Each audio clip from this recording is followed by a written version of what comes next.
Praise lord to all. ప్రియమైన దేవుని బిడ్డలారా, అపోస్తల కార్యాలు 14వ అధ్యాయము 17వ వచనంలో దేవుని గురించినటువంటి సాక్ష్యం, ఆయన తన నోటి వాక్కుతో నిర్మాణం చేసినటువంటి ప్రకృతిలో ప్రత్యేకంగా వాతావరణము, వర్షము, వీటన్నిటిలో నుంచి దేవుని గురించినటువంటి సాక్ష్యాలు మనం చూడవచ్చు. ప్రస్తుతానికి తుఫాను యొక్క తీవ్రత ఒక్కొక్క ప్రాంతంలో ఒక్కొక్క రీతిగా ఉన్నప్పటికీ, ఈ తుఫానుని, ప్రకృతి వైపరీత్యాన్ని ఏ ప్రభుత్వం యొక్క అధికారులు, యంత్రాంగాలు ఏవియో అదుపు చేయజాలవు. దేవుడు తన ఉన్నతమైన సార్వభౌమ అధికారమును బట్టి మాత్రమే ఈ ప్రకృతిని తన స్వాధీనంలో ఉంచుకుంటాడు.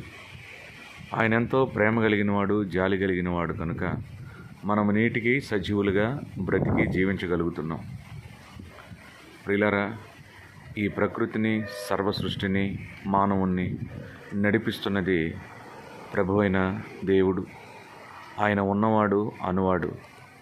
ఈ ప్రకృతి వెనకాల దాగి ఉన్న అదృశ్యమైనటువంటి శక్తి దేవుడు లేడని, ఆయన ఆనవాలు, ఆయన ఉనికి లేదని అనేకులు భ్రమపరచబడుతూ అపహాస్యంగా లోకంలో, పాపంలో జీవిస్తూ ఉన్నారు.